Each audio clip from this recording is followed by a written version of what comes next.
Thank you very much. It's my privilege to be here again this year in Madrid. And it's really your privilege to be in this market with the team we have in Spain.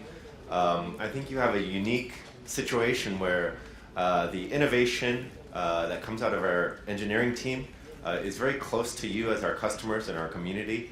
And also you have a team on the business and support side that cares very much about this market and our customers here. And so I'm always happy to see the results of the hard work that the team here in Madrid puts to growing this market and serving you. This year I wanted to talk about Liferay and where we've been and where we're going. If we could actually switch to the other computer here.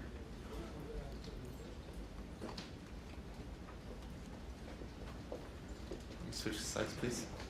And I'll also need the audio, please. Okay. Great, thank you. This is actually the 10-year anniversary of Liferay as a company.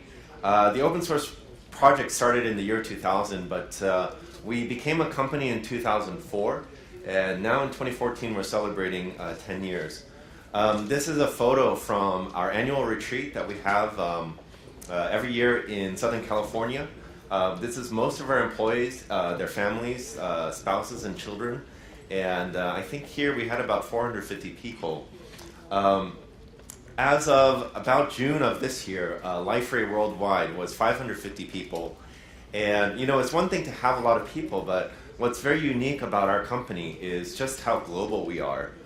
You can see, of course, that there's still a good number of people from the US, but the representation, especially from Europe, and particularly here in Spain with nearly 50 people that are based out of Madrid is phenomenal. And I think this really gives an international character to Liferay as a company.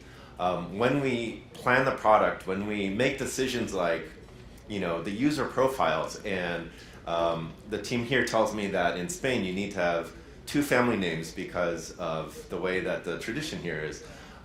These are all the things that affect the way we think about the product and how we can serve you better. This is just a representation geographically of where we are throughout the world. I'm happy to share that we just actually opened an office in Casablanca, and so we're even entering the African market. We're also present in Singapore recently, in addition to all of the offices that we already have. And a lot of this is due to our strong belief in being local. We don't want to be this American company that just from very far away makes these decisions that affect people in other parts of the world, but we want to understand all of the local needs and you know, be a global company that's also very local. In the last 10 years, we've been very fortunate to be recognized not only for our technology and with our open source innovation, but also on the business side with customers, both in terms of our technical vision, but also our ability to execute. This is a graphic from the Gartner Magic Quadrant, and just looking over the last 5 years that we've been a leader in the quadrant, you can see how we've been able to move up and beyond many of our competitors that are much larger in size. I don't know how we have been able to do this, but I suspect it has a lot to do with our commitment to open source, to the innovation that's come from our community and our customers, and to the very good people that we have not only here in Madrid but worldwide. So we're very, very grateful that we've been recognized in this way, and it's thanks to many of you as well to support us. And most importantly, I think, I've come here every year to say this, but as of 2014, we are still a private independent company.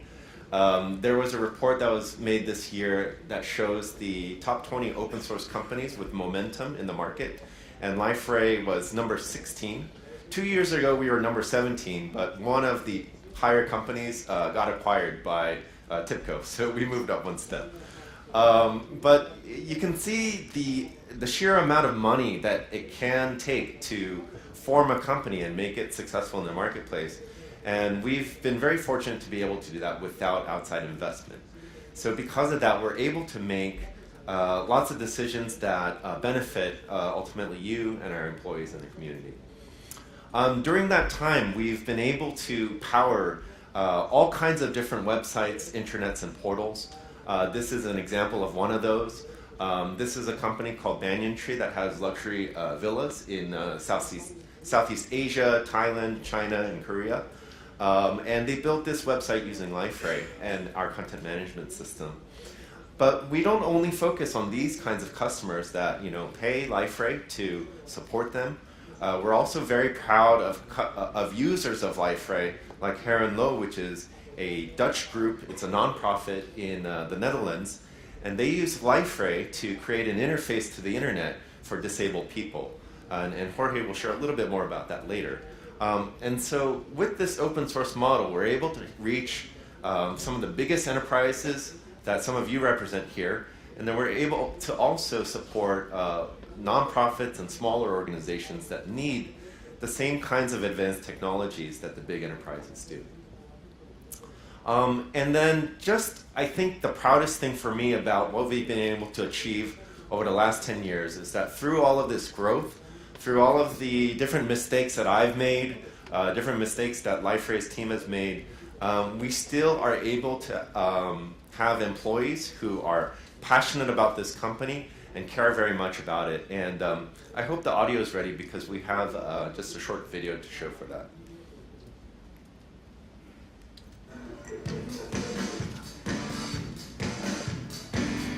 Oh, what are we doing? Oh. But can it act like weird? Okay, so whenever I'm ready. You're editing it. What I love most about Liferay. Liferay. I like how people are sort of really weird and really nice and really honest. The people that I get to work with are both fun and exciting, and you're able to connect with them. Everyone just cares so much for each other. I know that they want the best for me, and it's so cool because we're all striving towards a common goal together. And they're here to serve rather than be served. And that excites me about being here, that excites me about coming to work every day. What I like about Liferay is that it can be creative. If you have an idea and you truly believe in it, you have the freedom to work on it. Yeah, we get the opportunity to be creative with our work and to kind of discover new things. Getting to look at what's going on in our industry and seeing all these possibilities, and then being able to look around the office at the people that I work with and think, wow, we can do that. The company is very caring about their employees and their customers, and they're not just there to make money. I love our customers because they create the tickets that in turn cause our team to work together. So when I make things and I can satisfy our customers, it's awesome. I like that I work for a company that exists for a noble purpose, a cause that's greater than itself. I love the EVP program and being able to give back. Liferay EVP is the Employee Volunteer Program, and Liferay provides 40 hours of PTO to employees to help partner with an organization to help those in need. So what I love most about Liferay is the vision that the company has, not just for serving their customers, but also for serving communities around the world. The vision for Liferay as a company, equipping people, supporting people, helping causes all over the planet, and that is an essential part of Liferay. And every time I come in, I know I'm a part of that. What I love about working at Liferay is probably the people that I work with and the passion they have for what they do. That's all I have. Done. That's how you do it, people. So one of my web team members, Ron Sayude, who's been getting into these videos, he basically just put a camera at the office and had these people, anyone walking by, he just grabbed them and just say something about what you're passionate about. And this was the result. I hope they're being honest. I wasn't there when it was being shot, so I think they were being honest. But when I can see them speak this way about the company that we've built over the last 10 years, it makes me very proud and very happy. So, again, I just want to say thank you for being a part of that. We would not be here without all of you, and we owe what we've achieved to your support and believing in Liferay. So that's been the last 10 years. Where are we headed in the next 10 years? So Jorge and I are really going to try to show you the vision for where we think Liferay is going and where your businesses are probably headed as well. beyond just portals, beyond just sharing information and collaborating, but actually transforming the nature of your business through digital technology. Now, when we talk about digital business, which I confess it's a buzzword, maybe it will change in 3 months or 6 months, but usually we think of very, very advanced technologies. You might think of, like the electric car, like the Tesla, and how it has this beautiful, huge screen, and it's got internet connectivity and so forth. You might think of wearable devices. One very interesting thing that came out of a Dutch research group was they were living and working in Beijing, and because of the crazy pollution problem that they had there, they decided to create this wearable suit that would monitor the air pollution levels and basically have an air filtration system built into the suit. So this is kind of the very far-fetched thing that many people are thinking about when they talk about digital business. But I wanted to think of an example that was much more practical, much more closer to all of our experiences. We've all been here, right? You're in the toilet and it's an emergency situation.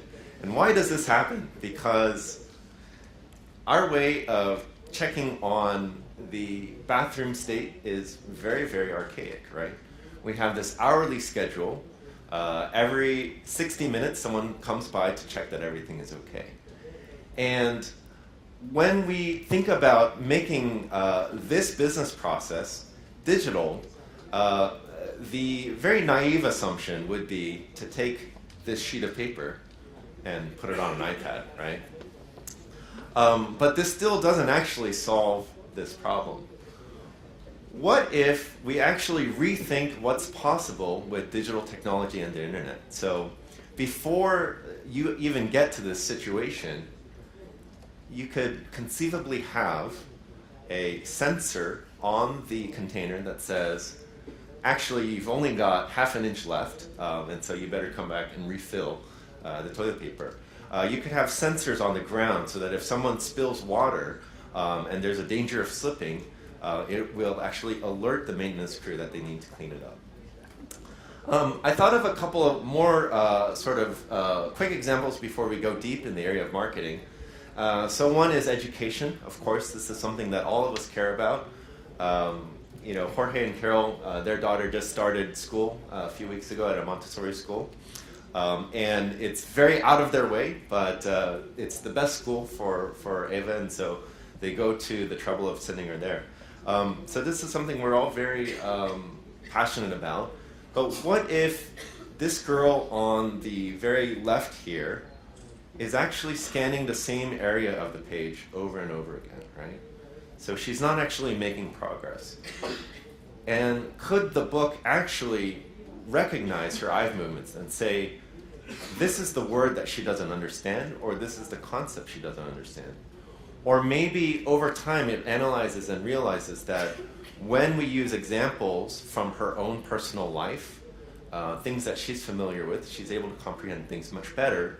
And so the textbook will automatically personalize and update and use the examples that make sense for her, even though the concepts that are being taught are the same. Here's another example. When we think about digital business transformation in the automotive industry, so far what we have are things like connecting your iPhone to the car and then making phone calls, or connecting to your music library. In the area of digital business transformation, I believe that internet-enabled signals in the car will be able to tell the dealer that the tire pressure is low or that it's time for an oil change. Not only that, as you reinvent the business process, you'll then be able to see that over the last 3 months, this person, this driver, has gone from the workplace to home at about 7 p.m. every day. And because they work over here in Calle de Trabados and they live in Las Tablas, that there's actually a SEAT dealer on the way home, and that on the schedule today, there's actually a free appointment at 5:30, 6 o'clock, and 7 p.m. And so let's actually offer to this person to make a reservation. This is Google Translate, so if the Spanish is bad, I apologize. But this is the sort of thing we're talking about. It's not just taking your existing business process and then putting it on an iPad or making it accessible from a mobile phone, but really completely rethinking how internet connectivity and personalization will change the way you think about your business. So how has this played out in the world of marketing? Let me just step through this example. If you were here with us last year, you may remember my story about this gentleman whose grandfather was a trader in silks and fabrics, and so he became a tailor. And I used him as an example of how, because of mass media, we've gone from a very personal one-on-one relationship in our business communication to a very impersonal communication with mass reach. We used to live in villages. We used to have these relationships with the local baker and the butcher and so forth. But with the development of mass media, now we're no longer one individual talking to another. We are actually companies. And we're rather shouting at our audiences rather than speaking with them. We've developed the practice of marketing, and we've lumped large groups of people together because we have no other way of having that many conversations. And so if you're single of a certain age, if you're male and you make this much money, we're going to message things to you a certain way. And if you're married with kids, you'll get a different message. Well, in the era of the internet, this is completely turned around. It doesn't make sense to think about markets and segments because each individual person now has a voice. At Liferay, we get messages on our Twitter all the time saying, hey, why did you break the repository? Or, are you really open source if you have an enterprise edition and things like that? And we have to respond to that. We have to have that conversation. How has this era of digitization changed the way that we build websites? Well, let's think about content. So many of you have seen the transformation that's come in the journalism industry, in newspapers and magazines. Some of you may actually be in the newspaper business. And it used to be that if you could control the channel, if you could control the source of the content for people, you would actually have the attention of the audience. Well, that's no longer the case. Even as I stand in front of you here today, there's no guarantee that you're going to pay attention to me. You may be on your phones, you may be on your tablets, you may be doing 100 other things. The only way I can capture your attention is to say something that's relevant and interesting to you. Otherwise, I'm going to lose your attention. So we've gone from having a little bit of content and a lot of attention to the reverse. And yet we still think that we can control the channel in order to control the minds of the people, when in reality, there's no way that we can do that. We still design our websites like they're newspapers, like the part that's above the fold matters, and that headline news is what's important. But in the age of the internet and Twitter, this is not really the way to do it. We design our websites like the kinds of storefronts where you want to capture the attention of the biggest group of people by having the styles and fashions that are going to appeal to the widest audience, or by advertising sales and things like that.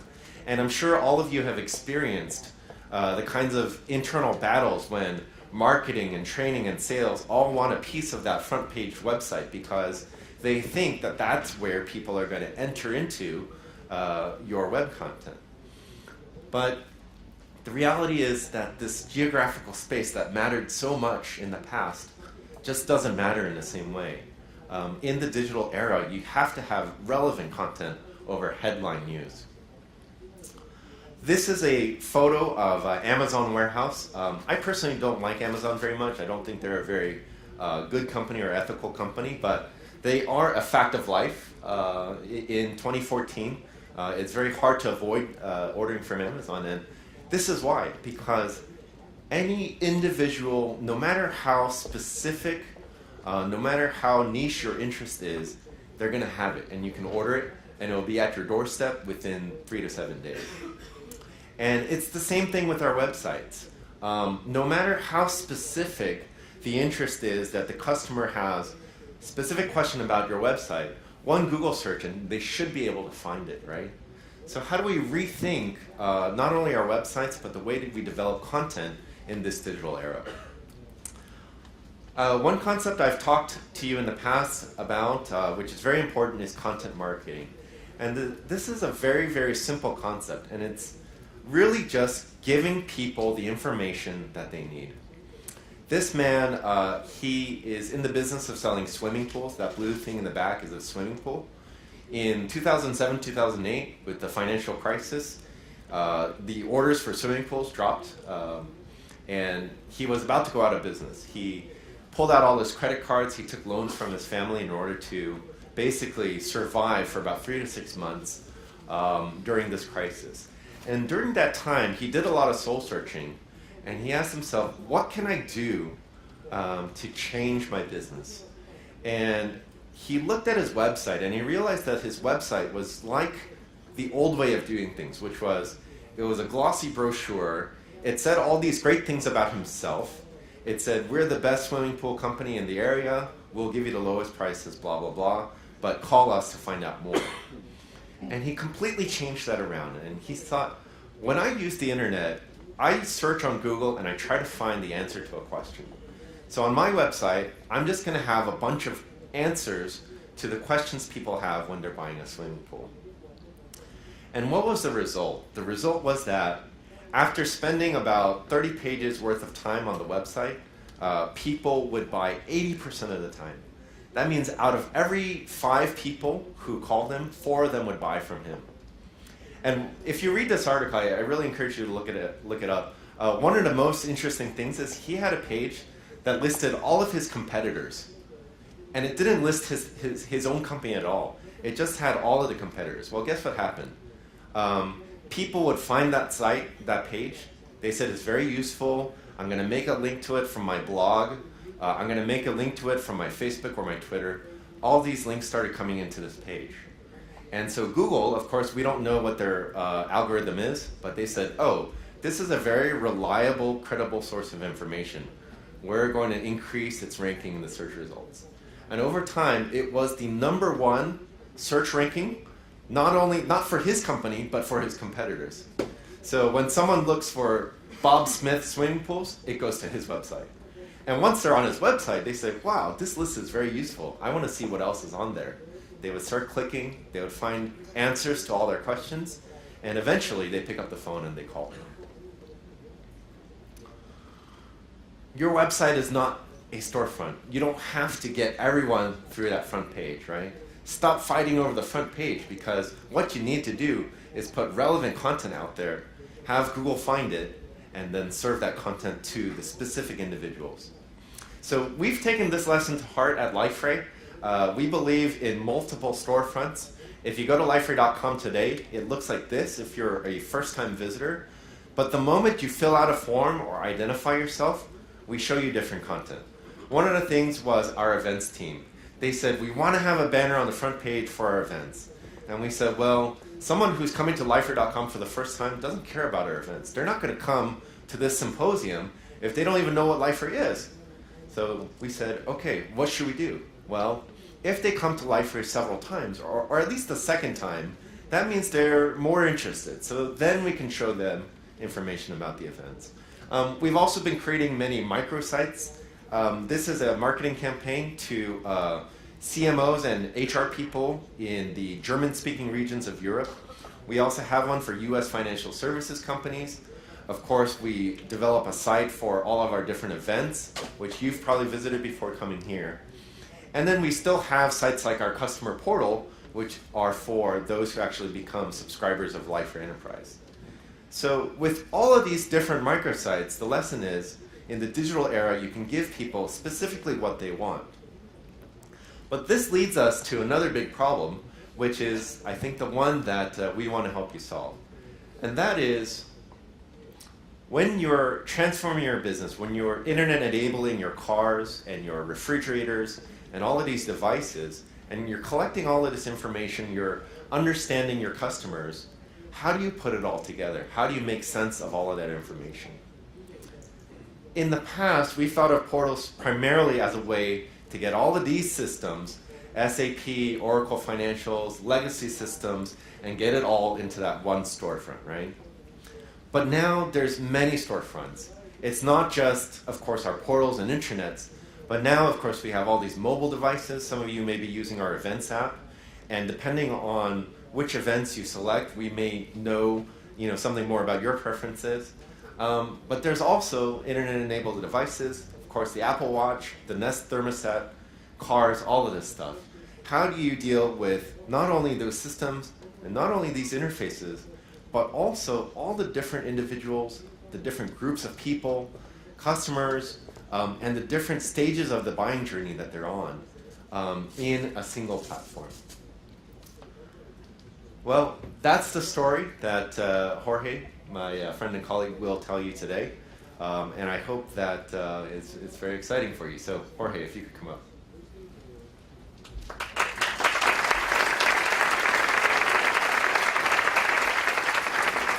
Bueno, muchísimas gracias.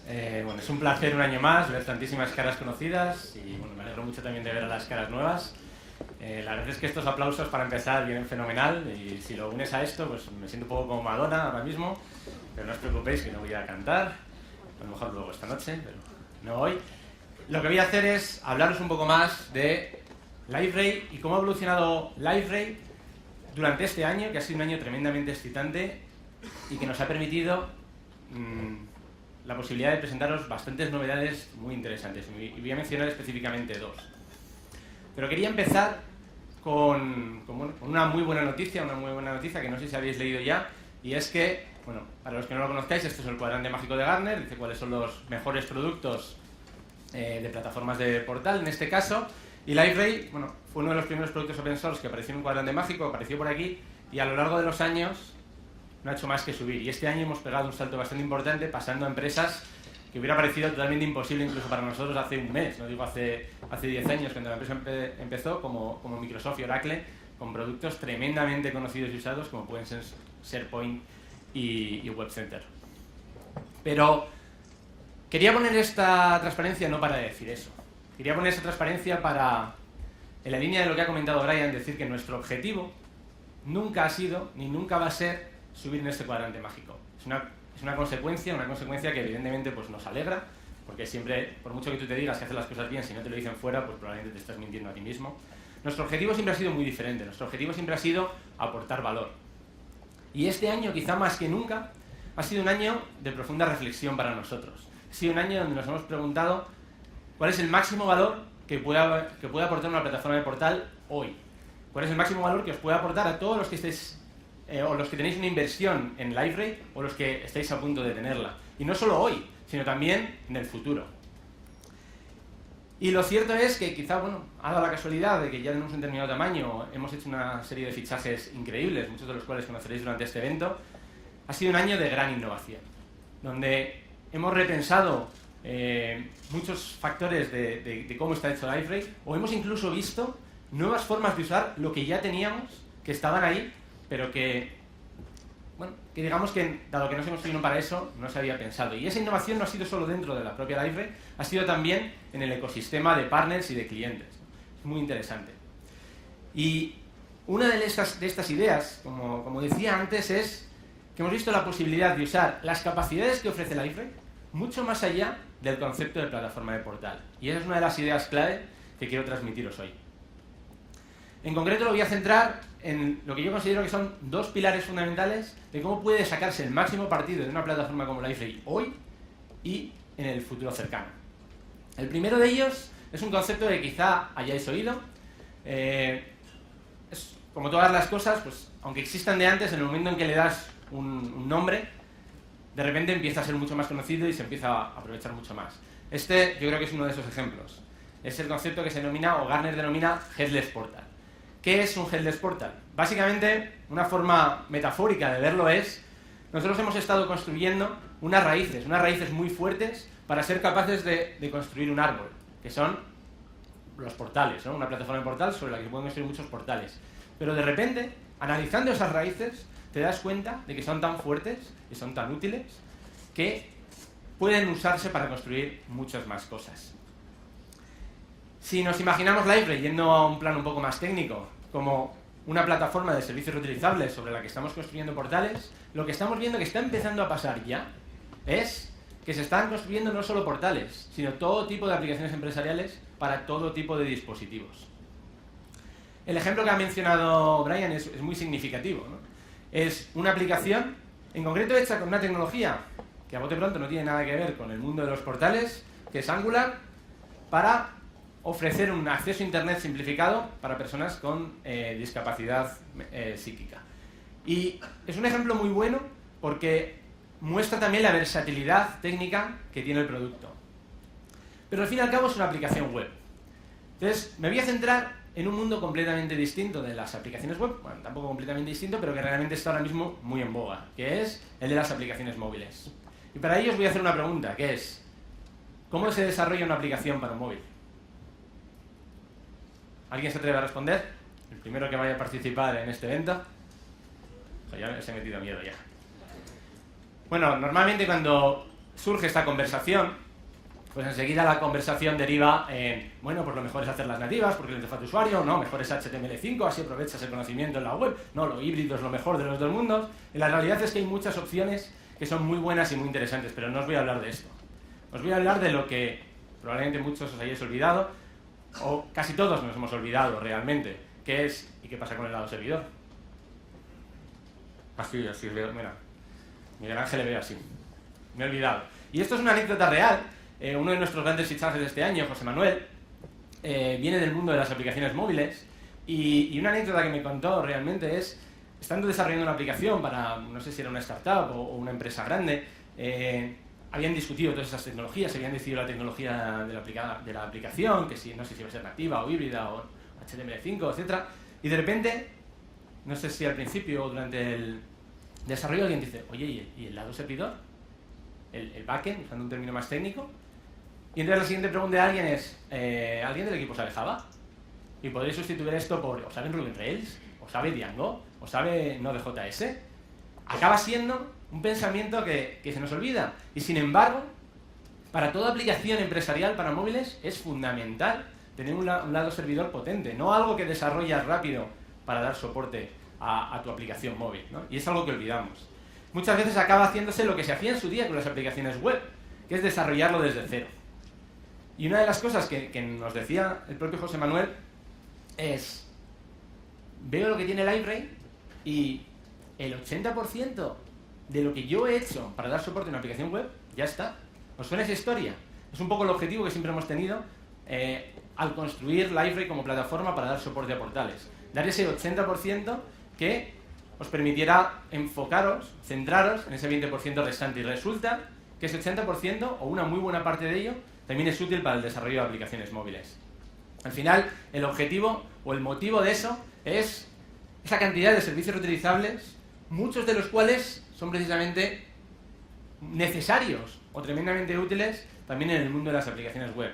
Y además, una de las cosas más interesantes es, por la historia de Liferay, que tiene un modelo modular que os permite desarrollar por encima y desarrollar tantas extensiones como podáis necesitar específicas para estas aplicaciones.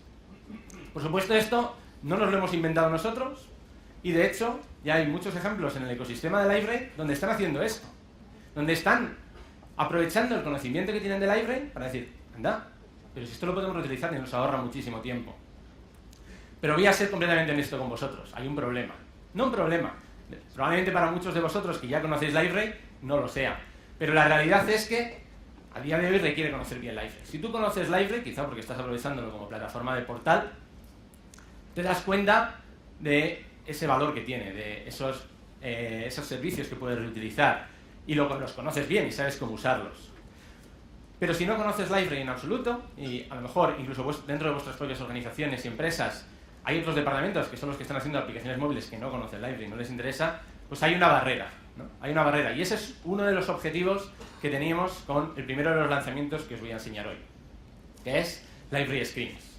Liferay Screens lo que tiene como objetivo es no solo resolver este problema de la necesidad de conocer Liferay para desarrollar aplicaciones móviles sobre Liferay, sino ir más allá, realmente permitir desarrollar aplicaciones móviles nativas en este caso. Ya sabemos que Liferay para el mundo de la web móvil lleva ya varios años con soluciones muy interesantes. En este caso estamos hablando de aplicaciones nativas mediante componentes reutilizables. Y la pregunta clave aquí es, ¿cuánto se tarda en desarrollar una aplicación móvil y el lado servidor que le da soporte? ¿Cuánto diríais? Bueno, voy a responder yo, os podéis imaginar. Y bueno, pues como os podéis imaginar, se tarda 1 minuto. Vamos a verlo. Básicamente, para los que no lo conozcáis, esto es Xcode, es la herramienta de Apple para desarrollar aplicaciones. Y aquí visualmente lo que acabamos de hacer es añadir una herramienta que tiene screens, que es el login. Esto es una aplicación que básicamente tiene un login y es una aplicación pensada para hacer una encuesta concreta. Puede ser a clientes, puede ser a empleados. Ahora añadimos una segunda pantalla y en esta pantalla lo que vamos a poner expresamente de nuevo es un componente de screens, que lo denominamos screenlets, que en este caso es el formulario con la encuesta. Prácticamente se reduce la cantidad de código que hay que desarrollar, básicamente se reduce a aproximadamente este número de líneas, unas 5 líneas de código, que lo que hacen es, cuando haces login, muestran el formulario. Básicamente lo que hacen esas líneas de código. Ya tenemos los dos conectados y configurado para que se conecte a un servidor de Liferay. Y aproximadamente estamos por los 40 segundos, más o menos, de la aplicación, y ya está la aplicación prácticamente hecha. La construimos, la ejecutamos en un simulador de iPhone y ya está funcionando. El usuario mete su usuario y contraseña y ya veis que pone, bueno, no se ve bien, test@liferay.com, y aquí tenéis la encuesta ya preparada. Es una encuesta que además tiene funciones como validación, en este caso no ha especificado una de las preguntas, que es el sistema operativo, ahí le preguntan la versión de Liferay y lo envía. Y lo que es tremendamente interesante, gracias a aprovechar Liferay como backend, es que se puede usar también su interfaz web como back office. Y aquí estáis viendo a través de Liferay como back office las respuestas. Y además podemos usar en este caso una herramienta como DDL para dinámicamente poder configurar este formulario o cambiarlo en cualquier momento e inmediatamente va a mostrarse ese cambio en las aplicaciones móviles de todos nuestros usuarios. Evidentemente estamos hablando de una aplicación sencilla, es una aplicación útil pero es sencilla, pero tened en cuenta que solo teníamos 1 minuto, o sea, no es como si tuviéramos 10 o 20 minutos. Al final, ¿qué es lo que te ofrece Liferay Screens? Liferay Screens lo que te ofrece es una serie de componentes reutilizables que denominamos screenlets, que están conectados con un servidor de Liferay, donde ya hay una serie de funcionalidades listas para funcionar. Un aspecto muy importante es que su apariencia es completamente personalizable, son muy bonitos de serie, pero además lo puedes personalizar exactamente a tus colores, a tu imagen. Otro aspecto tremendamente importante donde hemos hecho mucho énfasis es compatible con todos los SDKs, bueno, con los SDKs nativos, tanto de iPhone como de Android. No estamos intentando cambiar la forma en la que la gente desarrolla aplicaciones móviles, sino construir encima de ella. Y por supuesto, al estilo Liferay, es open source.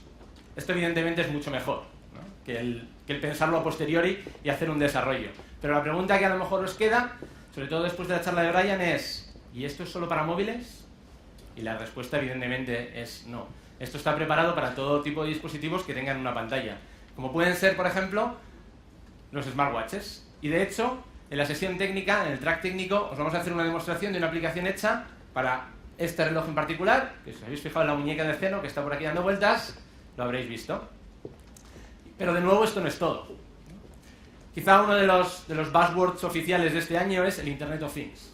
Y si os pasa como a mí, Internet of Things es uno de estos términos que lleváis oyendo tanto tiempo que ya hasta aburre, ¿no? Pero la realidad es que una serie de desarrollos tecnológicos en los últimos años, uno de ellos muy importante es el enorme abaratamiento de los sensores, ha permitido que realmente tiene toda la pinta de que va a evolucionar grandemente. Y por ejemplo, Gartner estima que para 2020 el mercado va a ser de unos 300.000 millones de dólares. Y bueno, esto básicamente lo que significa es que todo tipo de dispositivos van a estar conectados a Internet.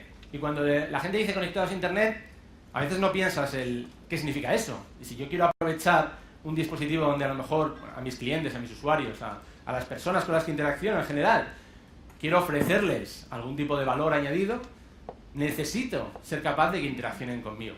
Y ahí es donde creemos que Liferay está en un punto dulce para proporcionar valor. Y por supuesto esto ya es perfecto, ¿no? He dicho 2 pilares, así que voy a hablar del segundo. El segundo estamos hablando de desarrollo de aplicaciones empresariales. Estamos hablando de que podemos desarrollar aplicaciones para todo tipo de dispositivos, nativas, web, lo que quieras. Pero uno de los grandes problemas, una de las grandes dificultades que estamos viendo es que muchas veces estas aplicaciones son aisladas y no hay una continuidad entre ellas.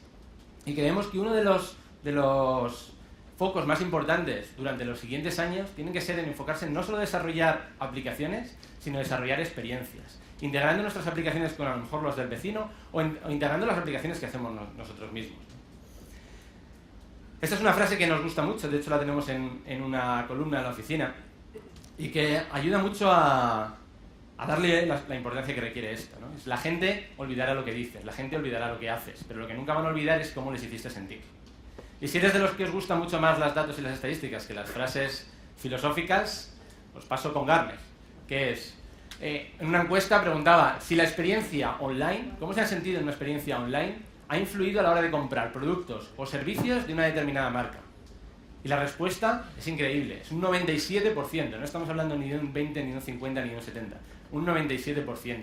La experiencia que deis a vuestros usuarios va a influir enormemente en la percepción que tenga de vosotros y en lo siguiente que queráis ofrecerle.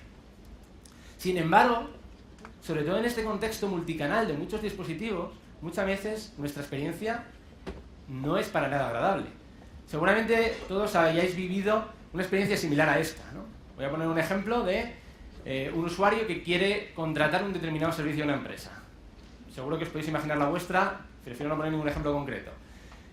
Y estáis un día tranquilamente sentados en el sofá y dices: voy a ver qué opciones tengo, voy a ver qué empresas me ofrecen esto, o conozco una empresa, tiene una aplicación móvil para mi tablet y me hace algunas preguntas y me hace recomendaciones. Estupendo, me bajo la aplicación, si no la tengo ya, empiezo a darle determinados datos, me hace algunas recomendaciones y digo: oye, pues tiene buena pinta, voy a inscribirme, pero hay que escribir mucho, eso en el tablet no es muy cómodo. Bueno, el día siguiente te levantas y vas al ordenador, y vas a la web y te dice: indíquenos sus datos. Uf, ¿otra vez? Con todo lo que te conté ayer, ¿otra vez? Bueno, venga, pongo mis datos, pero resulta que acabas teniendo un problemilla, ¿no?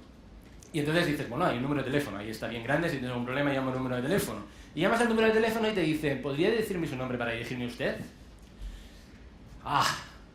Vale, bien, me llamo Jorge, espera, te vuelvo a contar otra vez lo que le conté ayer al tablet y lo que le he contado hoy al ordenador. No pasa nada. Pero resulta que no son capaces de resolverme el problema y me recomiendan que vaya a una tienda, porque afortunadamente esta empresa tiene tiendas físicas, y según llego me dicen: ¿puedo ayudarle en algo? Claro que puedes ayudarme en algo, llevo 3 días diciéndotelo, ¿no? Al final algo que podría convertirse en una experiencia muy satisfactoria porque eres capaz de llegar al usuario en todos estos canales, se acaba convirtiendo en una experiencia satisfactoria en las que no hay más que barreras. Y de una experiencia donde estaba contento, acabo estando frustrado, ¿no? Si no triste. Y bueno, a lo mejor esto es una exageración, aunque me extrañaría que no hayáis vivido algo similar en cierta medida, pero lo cierto es que sin duda estamos desaprovechando una oportunidad importante. La pregunta es: ¿cómo se consigue esta continuidad en un contexto donde hay tantísimos dispositivos? De repente hay muchísimos más canales de los que solía haber. Y cada uno de esos canales, en general, por la novedad, se han construido de una forma diferente. Bueno, al final esto no es un problema nuevo, y es un problema donde los grandes actores del mundo tecnológico como Google y Apple están invirtiendo muchísimos millones. De hecho, en las 2 últimas Keynote, Apple, por ejemplo, en las 2 últimas conferencias, ha puesto muchísimo énfasis en este concepto de continuity y ha implementado una serie de tecnologías que denominan para conseguir un handoff, que te permiten, según estás empezando a hacer una determinada operación en uno de sus dispositivos, pasar al otro.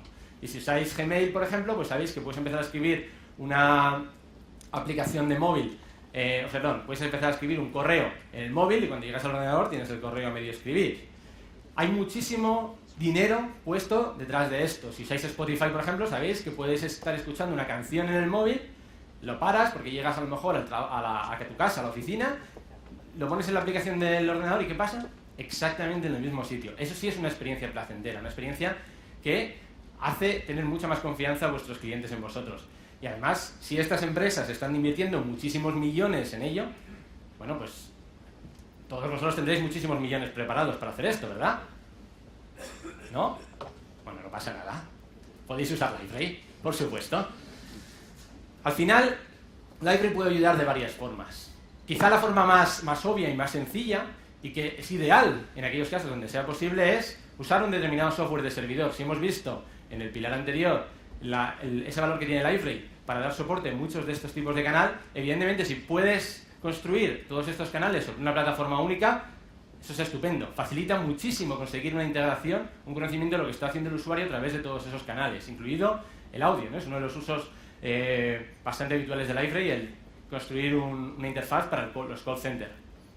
Pero hay veces que no es tan fácil, ya hay servicios existentes que están construidos sobre las tecnologías o que por algún motivo concreto se desean construir sobre una determinada tecnología.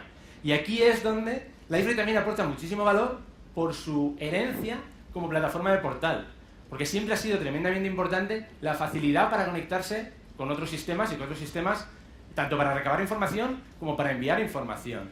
Y esto aplica no solo a otros servidores que podemos tener en nuestros propios data centers, sino también servicios en la nube, que también es una de las tendencias que existe para desarrollar el lado servidor de aplicaciones móviles. Bien, imaginemos que ya tenemos esto resuelto. Ya tenemos unificados todos los backends, todo ese lado servidor de todos estos canales. Pero lo que queremos no es solo resolver el problema, lo que queremos es darle al usuario esa experiencia satisfactoria en la que os comentaba que están invirtiendo estos grandes actores tantísimo. Y para ello, bueno, nosotros estamos trabajando en diversas herramientas aparte de las que ya tiene Liferay. Y una de ellas que queríamos presentaros hoy, ya lo ha mencionado Bryan, es Audience Targeting. Audience Targeting es una herramienta que empezó a desarrollarse hace un año aproximadamente con un objetivo quizá un poco más pequeño, que de hecho la denominación era Content Targeting. Los que estuvierais el año pasado seguramente nos oísteis hablar de ella, pero que nos hemos dado cuenta que tiene un potencial muchísimo más grande y que ya podemos lanzar en este evento. ¿Qué es lo que hace Audience Targeting? Bueno, va a haber varias presentaciones sobre Audience Targeting, pero su base básicamente es ser capaz de, a partir de esta información de todos los canales que vienen de los usuarios, ser capaz de reconocer sus preferencias, segmentarlos, tanto de lo que hacen en el propio site, de la información que tienes, como se da, de la información que pueden estar haciendo en otros sites nuestros, en otras plataformas, como por ejemplo Facebook, se agrupan.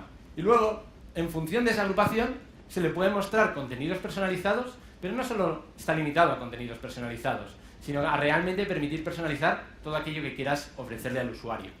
Y luego, sobre esta base, se pueden construir campañas para conseguir objetivos concretos y hacer un tracking para ver cómo está yendo esa campaña. ¿Estás consiguiendo atender esa necesidad? ¿Estás aportándole valor al usuario? Al final, el objetivo de todo esto es ser capaz de construir experiencias que están personalizadas al usuario, que sean mucho más cercanas a lo que tenemos cuando hablamos tú a tú con una persona que nos escucha, que nos conoce y que nos entiende, y a través de todos los canales. Volver un poco en este mundo que hablaba Bryan de una comunicación de uno a muchísimos en el mundo digital, en el mundo o volver un poco a lo que teníamos en el mundo del tú a tú. Al final, nosotros creemos que estas capacidades ofrecen una base muy sólida para construir ese tipo de negocios que comentaba Bryan, que son los que, en los que se van a ir convirtiendo todas las empresas si quieren aprovechar la era de Internet, la era digital. Esto es digital business. Por resumir, a día de hoy podemos decir que Liferay ya no es solo una plataforma de portal, es una plataforma mucho más versátil para construir desde aplicaciones móviles hasta todo tipo de aplicaciones web, que no sean necesariamente en portal, y por supuesto portal. Y una de las cosas más interesantes de todo esto es que hay muchísimas sinergias a nivel tecnológico y las mejoras tecnológicas que estamos haciendo para soportar mejor esto o esto, están teniendo muchísimos beneficios en Liferay como plataforma de portal también.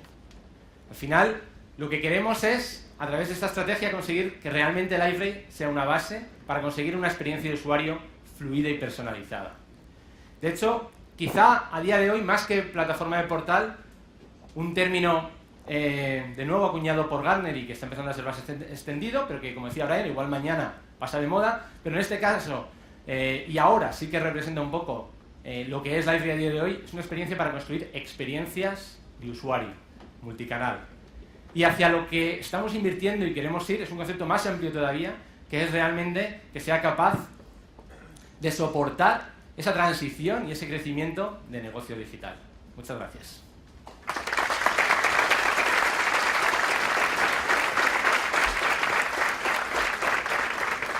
Bueno, pues ahora tenemos un pequeño descanso y muchísimos de los conceptos que he mencionado aquí vais a verlos durante todo el evento en diferentes charlas, muchísimas charlas interesantes tecnológicas, muchísimas charlas interesantes de clientes, con lo cual, bueno, espero que lo disfrutéis.